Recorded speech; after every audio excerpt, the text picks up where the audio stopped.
So after 867 Peloton workouts, here are 10 things that you'll want to know before ordering your Peloton bike, your Peloton Tread, or Peloton rower.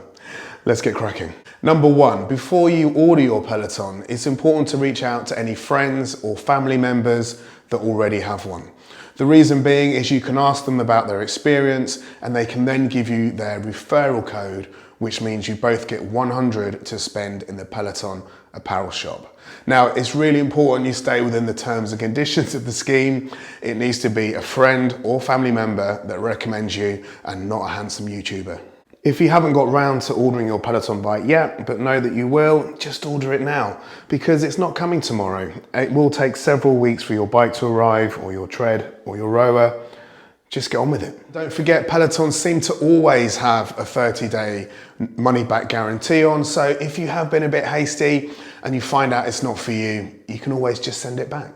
Next is how to speed up your delivery. So you've placed your order, you're being told you're going to wait 3 or 4 weeks for your bike, or your tread, or your rower. Here's how to speed it up. Log back on several times a day and try and reschedule your delivery. Now, most of the time you'll be offered a date that's passed in the future to the one you've already got. Don't pick that one. But every now and then people will cancel their Peloton orders, and then you'll be there at the right time. You can nip in and you can get your order a bit quicker. I got my Peloton Bike Plus probably 3 or 4 weeks quicker than my original delivery time by logging on 4 or 5 times a day to try and reschedule my delivery. Next is deciding which package you should buy. Now, I think for most riders, runners or rowers, you just need the base package. The Peloton mat is just a bike mat with a P on it. The Peloton weights are just little weights with a P on them. And the chest heart rate monitor, I mean, it's okay if you like wearing chest heart rate monitors, but there are better options out there. The Peloton bike shoes are very good. Don't forget to go half to 1 size bigger than your normal shoes. But to be honest, you can get other shoes that are equally as good, if not slightly better. I really like these Nike Super Reps. They've got good flexibility in them. They're not quite as rigid as the Peloton shoes, but any cycling shoe that has this on the bottom, or you can fit this to, this is called a Look Delta cleat. And basically this is what the bike takes. Any shoe that has these will work the bike. I'll link to these in the description if you want to get these instead of the Peloton bike shoes. If you're wondering if you're not quite fit enough yet for Peloton, you've got nothing to worry about. Not only do Peloton have lots of low impact rides like this one, you can also filter them by the easiest rides if you're not feeling very fit at all, and you can say you want to do 20 minutes. And here's a 20-minute ride, and it's rated as 4 out of 10 difficulty. So a nice easy one. If you're really fit, then you might want to start with the hardest rides. Let's have a look at this one. This one will be rated, I'm guessing 9. Where is it? 9.8 out of 10. Don't do that one. There are also stacks of programs if you want to get into a program. This one's called You Can Ride. It's 3 weeks long, and it takes you from being an absolute beginner to kind of like an advanced beginner or intermediate rider. Also, as you start riding, Peloton will start recommending your instructors that you work well with, and it will recommend daily picks of rides that kind of suit where you are right now. You have sessions as well. So these are pre-recorded rides, but with live leaderboards. There's featured classes down here. There's the most popular rides, and there's also off the bike workouts. And these are split between intermediate, advanced, and beginner, because I generally do intermediate or advanced. It's not showing me. Oh, there we are. There's a beginner one. My next tip is don't forget the app. And if you can, use it on a big screen television as well, instead of your phone or a tablet.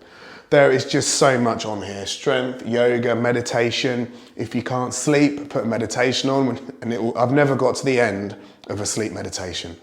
You've got stretching, cardio, running, tread boot camp, bike boot camp.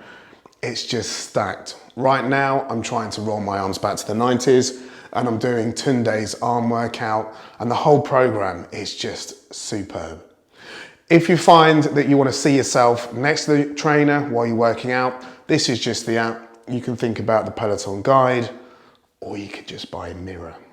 If you did 10 or 20 workouts a day, you're never going to make a dent in this. And there's also some really good outdoor content. So you've got audio workouts for running and walking, and you've also got more passive stuff. So you can go into the app and just start a run, walk or cycle ride, and it will record your data and it will add it to your Peloton stats as well. My next tip is watch the Peloton bike setup videos as well as the form videos. Yes, I know you know how to ride a bike already, but these will just help you get the bike in just the right place. My next tip is don't forget the stretches after. They're only 5 minutes long and your body will really thank you the next day for just getting through these stretches. Don't neglect them, they're really useful, they'll prevent injuries and they'll just keep you fresh. If you've been outside for a run with the audio part of the app, then the running cool downs aren't on here, but you'll find all of them in the app.